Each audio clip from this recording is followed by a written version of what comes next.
Hey, what's going on, guys? I'm Saeed. Welcome to the channel. I am doing another song review or reaction where usually I sort of break down the music and lyrics and offer up my interpretations of what I'm hearing. But before we get to that, I just wanted to highlight my favorite comment from the last video I did on My Hero by the Foo Fighters.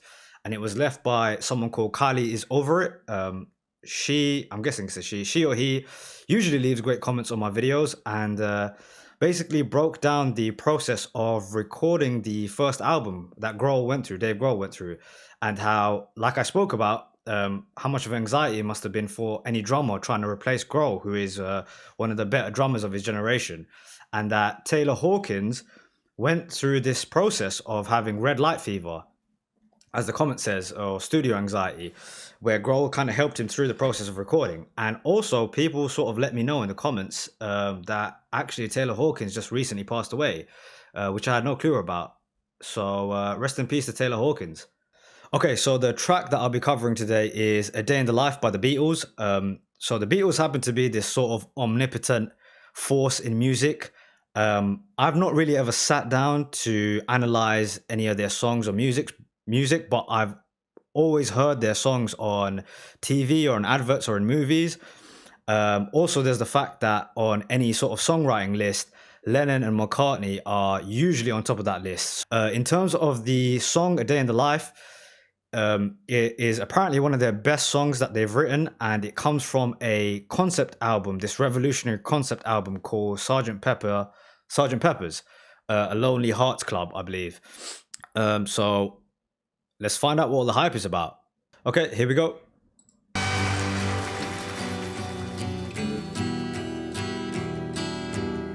Clapping right at the start. So maybe they're on a show. I read the news today, oh boy, about a lucky man who made the grade. Lennon's delivery is very dreamlike. Rather sad.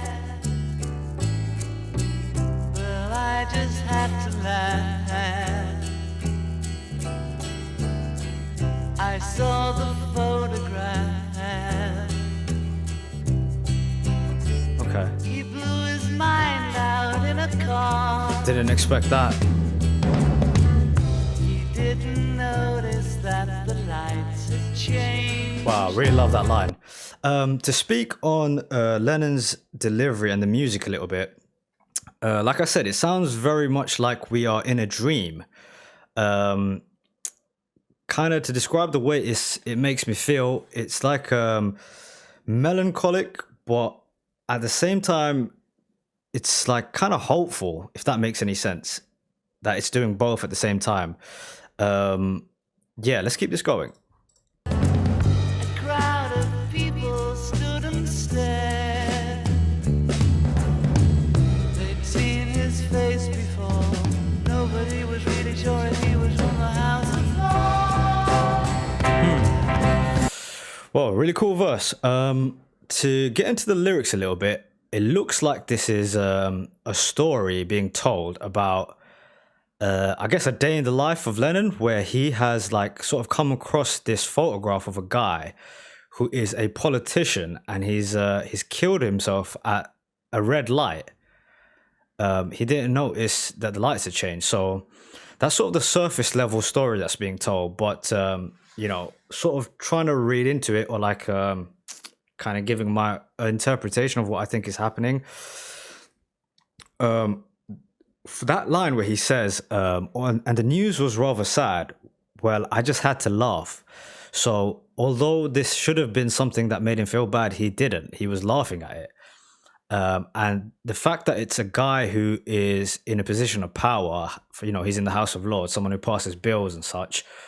Perhaps this is, you know, some kind of take on the idea that these people who were in charge, you know, there was like a sea change at the time, a generational shift between Lennon's generation and the people who had just, their parents who had just gone through a war. you had this sweeping movement of the hippies and the drug culture that was taking over the 60s, that perhaps that is maybe speaking a little bit into that, the idea of that this person had not seen that the lights had changed, that the times were moving forward. And the fact that this dude had died actually made Lennon happy that, okay, yeah, you know, he's not getting with the times. And so good riddance. But yeah, let's keep this thing going. I saw a film today, oh boy. The English army had just won the war. A crowd of people turned away, but I just had to look. Having read the book, I'd love to. I love that he's doubling up on the vocals. Sounds so cool. Whoa, I love to turn you on. Okay, so I said very briefly there about the like sort of drug culture and the hippie culture that was taking over the 60s. This line right here reminds me of the Timothy Leary quote, if anyone's ever heard it. Timothy Leary.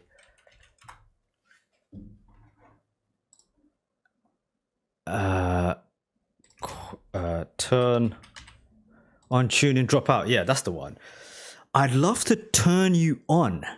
I love to turn you on. Now, if this track is at all inspired by sort of the drug culture, the hippie movement that was sweeping this generation, it's interesting that he chooses this line. I'd love to turn you on. Maybe him sort of reaching out to other people and saying, things aren't as they seem. You don't have to follow the rules set by these people here, these people in power who see the world one way. But yeah, really trippy. I mean, it goes into the idea that this song is sort of like even a psychedelic trip, really dreamy sound going on, but it sounds like something's changing at the moment in the song. So let's check this out.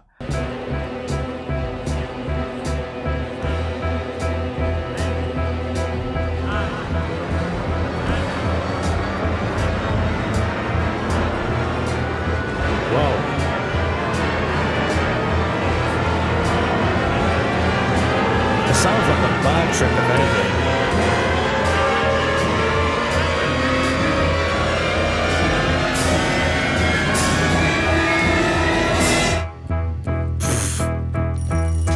This song is crazy, man. Okay, yeah. So just that little sort of crazy musical breakdown there.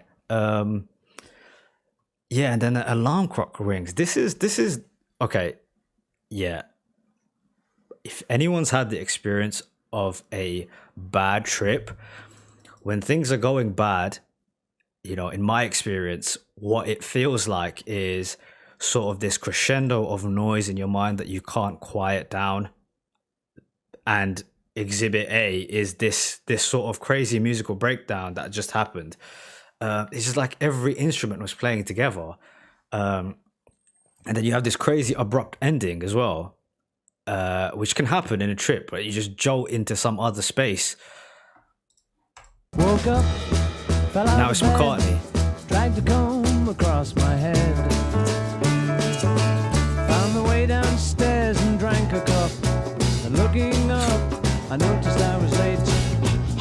The Found my vibe coat, is literally grabbed my completely hat, flipped 180. made the bus in seconds flat.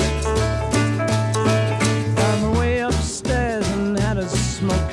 And somebody spoke and I went into a dream. Yeah, okay, so you have what seems to be Lennon in the present day, a crazy sort of crescendo in, like, let's call it the trip, or just even in the song. And then you have this bridge where McCartney comes in, like he judds into the track, and it's like in the perspective of him as a kid who's like late for school. It almost seems like, yeah, made the bus in seconds flat. Whoa. I mean, again, speaking from personal experience, allegedly, a lot of the times you do have these kind of moments where memories spring up to your mind when you're on a trip. And if we are going with the perspective that this song is of some kind of trip, then this totally makes sense. Where like you have this crazy, almost I guess the word is benign memory of you being a kid again. But it looks like Lennon's coming back in. Can I go back a little bit? I think I missed something. Found my way upstairs and had a smoke. And somebody spoke and I went into a dream. Went into a dream, and then Lennon comes back in.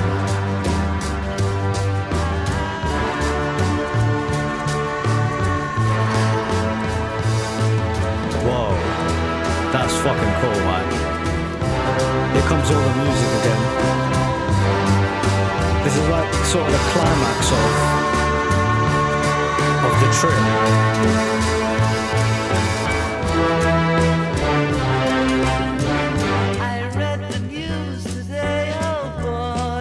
I love his delivery on this, man. The way he's singing this thing. Holes in Blackburn, Lancashire. Though the holes were rather small, they had to count them all. Now they know how many holes it takes to fill the Albert Hall. Okay.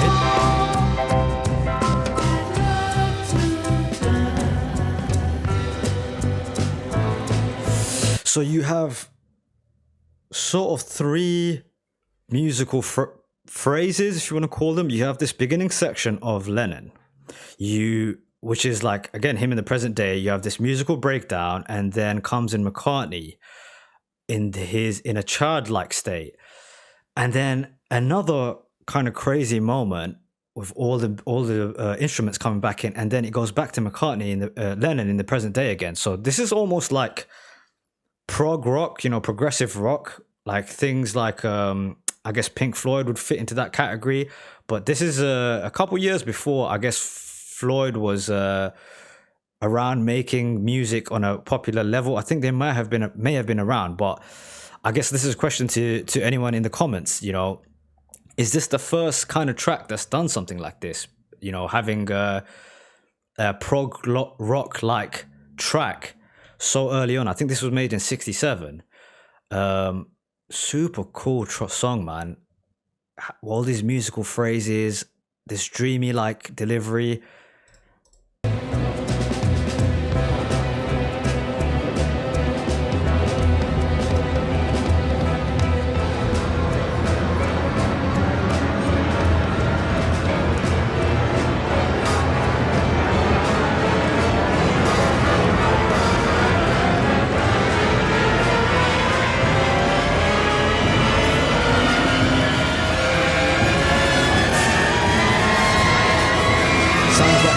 To me. Oh. Whoa, okay. And it ends on a quite a positive note. Interesting. I guess the rest of this is like just sort of outro.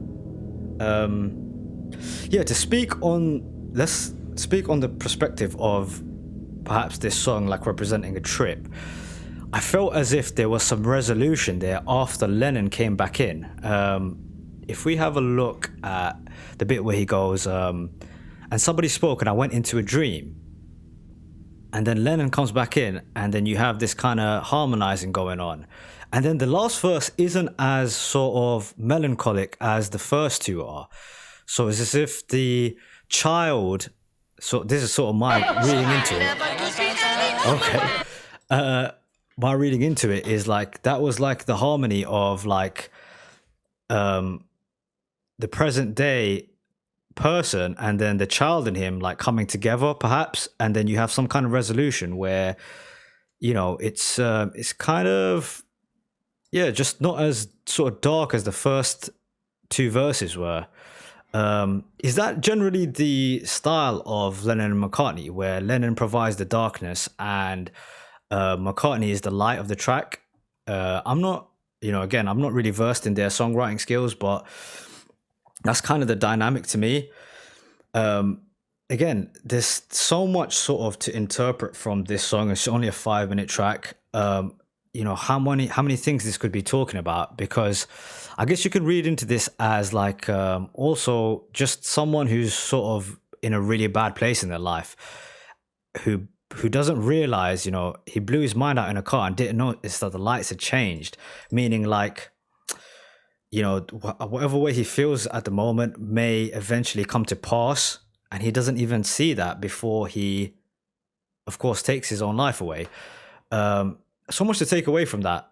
And also, I guess the main part is that this song was made in 67, and the fact that this still holds up is still experimental. I just imagine like some kid in 67 listening to this and their fucking mind being blown at how crazy this song is. Um, yeah, brilliant track. I would love to go over this song again, because that first verse was amazing, man. But yeah, totally understand why I guess this is held up in such high regard, especially from the perspective of like things not sounding like this beforehand, and perhaps this kind of stemming a whole new wave of music. But yeah, great song, really interesting song.